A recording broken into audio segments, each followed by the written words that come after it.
क्या सिर्फ एक कौवा और थोड़ी सी बर्फ किसी व्यक्ति के किसी इंसान की सोच को बदल सकती है? आज हम आपको डस्ट ऑफ स्नो का एक ऐसा आसान सारांश बताएंगे बेटा, जिसको आप कभी भूल। स्वागत है अपने यूट्यूब चैनल एकेडमी विजय पर। बेटा आज हम आप लोगों को डस्ट ऑफ स्नो, जिसको रॉबर्ट फ्रॉस्ट ने लिखा है, आज इसकी हम line to line explanation Hindi English के साथ साथ इसमें किस प्रकार के लिटरेरी डिवाइस यूज हुए हैं, इसमें राइमिंग स्कीम क्या क्या होता है, जो कि एग्जाम की दृष्टि से मोस्ट इंपॉर्टेंट है और एग्जाम में पूछे जाते हैं। तो चलिए हम इसका लाइन टू लाइन एक्सप्लेनेशन देखते हैं कि इस कविता में कवि ने बताया है कि प्रकृति की छोटी से छोटी घटना भी कैसे व्यक्ति के विचारों को, उसके हृदय को परिवर्तित कर देती है। कब किसी कारणवश दुखी था, वह टहलते टहलते एक धतूरे के पेड़ के पास पहुंचता है और जैसे धतूरे के पेड़ के नीचे खड़ा होता है बेटा, धतूरे का पेड़ जो था वह बर्फ के कणों से लदा हुआ था। बर्फ के कण उस पे जमे हुए थे और उस धतूरे के पेड़ की शाखा पर एक कौवा बैठा हुआ था, जो कि धतूरे का पेड़ और कौवा दोनों अपशकुन के प्रतीक है। और वह कौवा क्या करता है, धतूरे के पेड़ की शाखा को क्या करता है, हिलाता है, तो बर्फ के कण कवि के ऊपर आकर गिरते हैं। तो उसका जो दुखी मन था वह भी बेटा चेंज हो जाता है, उसका दुखी मन खुश में परिवर्तित हो जाता है, अर्थात वह प्रसन्न हो जाता है। यानी इस कविता के माध्यम से यह संदेश प्राप्त होता है कि प्रकृति के द्वारा बनाई गई कोई भी चीज खराब नहीं होती, हर चीज अच्छी होती है। चलिए इसका लाइन टू लाइन एक्सप्लेनेशन देखते हैं। चलिए इसका हम लाइन टू लाइन हिंदी और इंग्लिश में एक्सप्लेनेशन देखते हैं। और इसमें the way a crow shook down on me the dust of snow from a hemlock tree। यानी दबे एक कौवा, शुक डाउन ऑन मी माने मेरे ऊपर गिरा देता है, हिलाकर गिरा देता है, डस्ट ऑफ स्नो माने बर्फ के कण को, फ्रॉम हिमलॉक ट्री माने धतूरे के पेड़ से। यानी धतूरे के पेड़ से एक कौवा बर्फ के कण को क्या करता है, कवि के ऊपर गिरा देता है। The way a crow took down on me the dust of snow from a hemlock tree। एक कौवा जो कि धतूरे के पेड़ के ऊपर बैठा था, वह धतूरे के पेड़ की शाखा को हिलाकर बर्फ के कण को कवि के ऊपर गिरा देता है। यानी इसमें कह सकते हैं कि जब कवि दुखी मन से चलता है और जब वह धतूरे के पेड़ के नीचे पहुंचता है, तो कौवा धतूरे के पेड़ की शाखा पर बैठा हुआ था, वह धतूरे के पेड़ की शाखा को बेटा हिलाता है, तो बर्फ का कण कवि के ऊपर आकर गिरता है। तो समझ गए ना। यानी when the poet who has come under a hemlock tree and a crow who was sitting the branches of the hemlock tree, it shook down the branches of the hemlock tree and he shook down the branches of hemlock tree and the dust of snow, a particle of the dust which was falling on the poet on the poet। अब इसमें देखिए बेटा, इसमें rhyming scheme कौन कौन सी use हुआ है, क्योंकि एग्जाम में राइमिंग स्कीम पूछ लेता है। राइमिंग स्कीम क्या होता है बेटा, राइमिंग स्कीम क्या होता है, राइमिंग स्कीम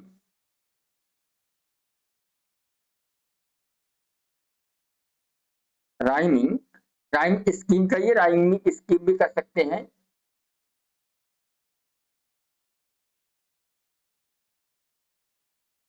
राइमिंग स्कीम को अर्थ हिंदी में कहते हैं तूफान। जैसे किस शब्द के अंतिम, यानी किस शब्द की ध्वनि किस शब्द की ध्वनि से मिल रही है। जैसे यहाँ पर क्रो, क्रो की ध्वनि किससे मिल रही है, स्नो से। क्रो की ध्वनि किससे मिल रही है बेटा, स्नो से मिल रही है। और मी की ध्वनि किससे मिल रही है, पी से मिल रही है। अब यहाँ देखते हैं, यहाँ देखिए जो क्रो देख रहे हैं, क्रो की ध्वनि किससे मिल रही है, स्नो से मिल रही है, इसलिए इसमें राइमिंग क्या हुआ, ई। और यहाँ पे फिर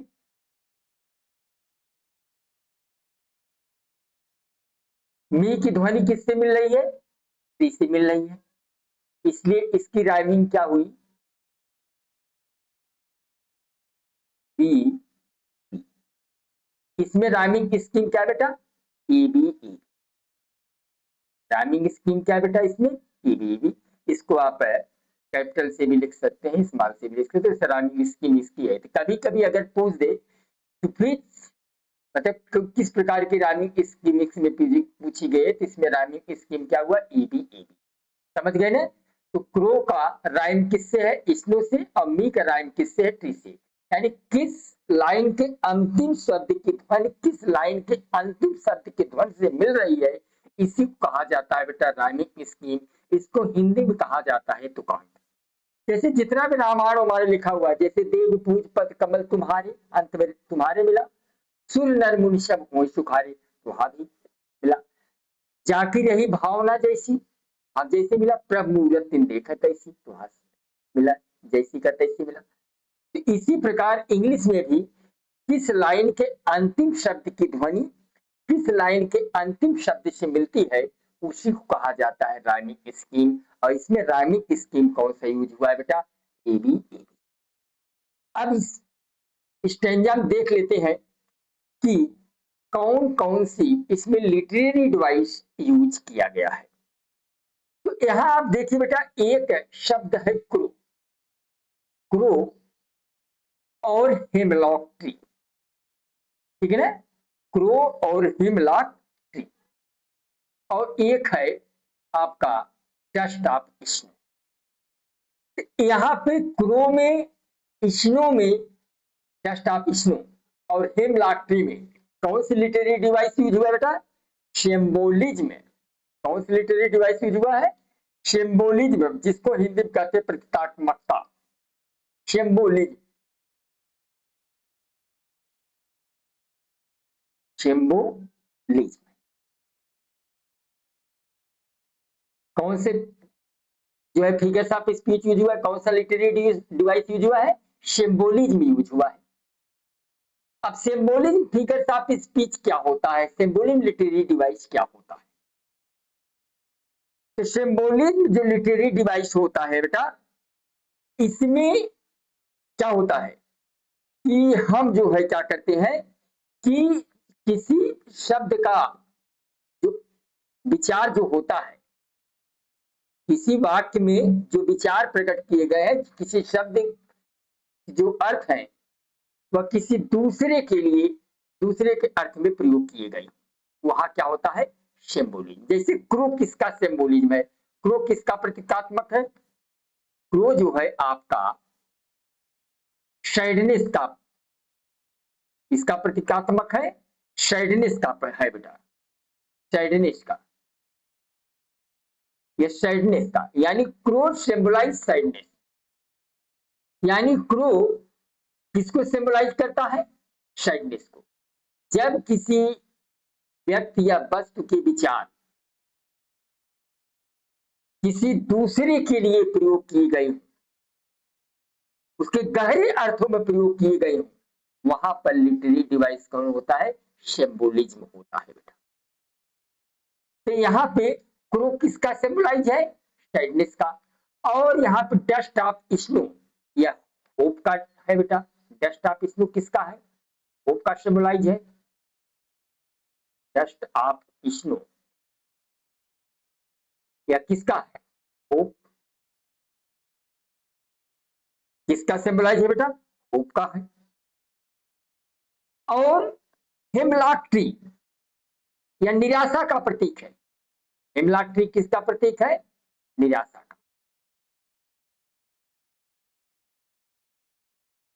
हिमलॉक ट्री या डिस्पेयर किसका सिंबलाइज है? डिस्पेयर का। किसका है? डिस्पेयर का, निराशा का है बेटा। शारो कह लीजिए, शारो कहिए या निराशा कहिए, शारो। तो समझ गए? अब इसमें आप यह कह सकते हैं डस्ट ऑफ स्नो। ये आपका डस्ट ऑफ स्नो जो वाक्य देख रहे हैं यहां से यहां तक डस्ट ऑफ स्नो, इसमें आपका बेटा अलिटेशन भी यहां है। द डस्ट ऑफ स्नो में क्या है, अलिट्रेशन भी है। Dust of snow,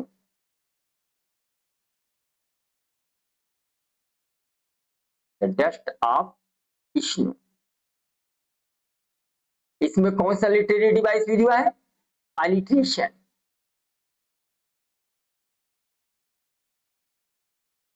alliteration, alliteration में क्या होता है बेटा, जहां पर सेम साउंड हो, अगर सेम कॉन्सोनेंट यानी दो या दो से अधिक शब्दों में अगर सेम कॉन्सोनेंट आपको मिल जाए तो वहां पर क्या होता है बेटा, अलिट्रेशन।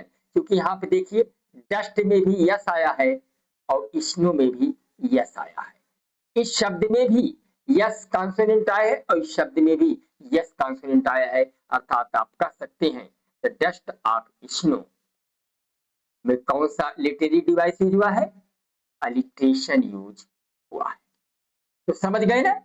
तो इसमें राइमिंग स्कीम भी मैंने बता दिया कि फर्स्ट स्टैंजा में राइमिंग स्कीम ए बी है, और इसमें जो लिटरेरी डिवाइस यूज हुआ है सिंबोलिज्म यूज हुआ है।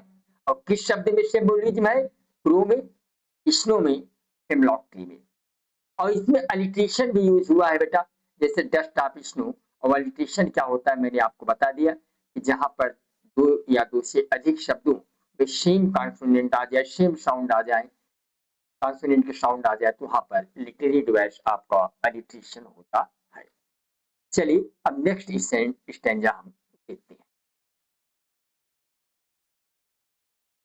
नेक्स्ट स्टैंजा है, has given my heart a change of my mood and saved some part of day I had। जैसे ही बर्फ का कण बेटा कवि के ऊपर गिरता है, तो कवि का जो हार्ट है, जो हृदय है, और जो उसका मूड है, वो दोनों क्या हो जाता है, चेंज हो जाता है। यानी जो वह दुखी मन था, जो निराशा थी, जो दुख था, वह जो है इसमें परिवर्तित हो जाता है, अच्छाई में परिवर्तित हो जाता है। यानी उसका जो हृदय दुखी था वह प्रसन्न हो जाता है। And saved some part of the day, और उसके दिन के बचे हुए जो शेष भाग थे, आई हैड रूट, वह नष्ट होने से बच गए।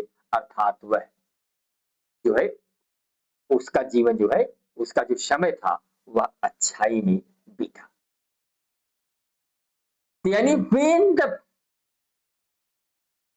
dust of snow which was falling on the poet's head, his heart and mood will be chilled, and rest of the day which was passing in pleasure or delight। अब इसमें rhyming scheme क्या use हुआ बेटा, देखिए यहां पे heart का किससे मिल रहा है, यहां पर हार्ट का जो है आपका पार्ट से मिल रहा है, और मूड का किससे मिल रहा है, मूड से मिल रहा है। तो इसमें राइमिंग स्कीम क्या हुआ, सी डी सी डी, या सी सी या डी। यहाँ राइमिंग स्कीम क्या हुआ,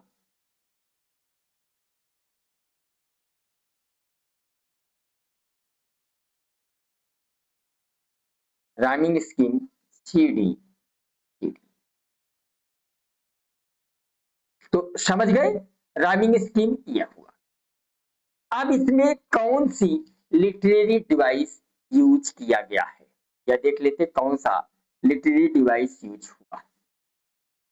तो यहां पे देखिए बेटा लिखा है, has given my heart a change of mood and saved some part of the day I had। इसमें जो लिटरेरी डिवाइस यूज हुआ है बेटा, इसमें तो पहले बात देखिए कि saved some part, and saved some part, इसमें अलिट्रेशन हुआ है, क्योंकि यहां पे देखिए सेम कॉन्सोनेंट साउंड आया है, एस एस, देख रहे हो ना, एक यस यहाँ है, एक यस। यहाँ पर saved some part and saved some part and saved some part. इसमें कौन सी लिटरेरी डिवाइस हुआ है बेटा? अलिट्रेशन। अलिट्रेशन मैंने क्या बताया कि अलिट्रेशन वह फिगर ऑफ स्पीच होता है, वह लिटरेरी डिवाइस होता है जहां पर सेम कॉन्सोनेंट साउंड आपको प्राप्त हो, दो या दो से अधिक शब्द, वहां पर अलिट्रेशन होता है। और यहाँ जो देख रहे हैं, had given my heart a change of mood, इसमें कौन सा जो है लिटरेरी डिवाइस हुआ है, यूज हुआ है? इसमें बेटा इंजाममेंट, कौन सा लिटरेरी डिवाइस यूज हुआ है? यहां से यहां तक, as given my heart a change of mood, इसमें जो लिटरेरी डिवाइस यूज हुआ है बेटा, वह यूज हुआ है इंजॉयमेंट।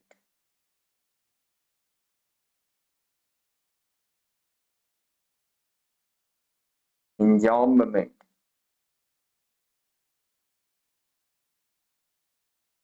इंजॉयमेंट वह फिगर ऑफ स्पीच होता है बेटा जिसमें एक पंक्ति में जो विचार होते हैं, जो आइडिया होती है, वह बिना किसी पंचुएशन के, बिना किसी अल्प विराम के, बिना किसी फुल स्टॉप के या कॉमा के दूसरे पंक्ति में भी जारी रहती है, वहां पर लिटरेरी डिवाइस क्या होता है?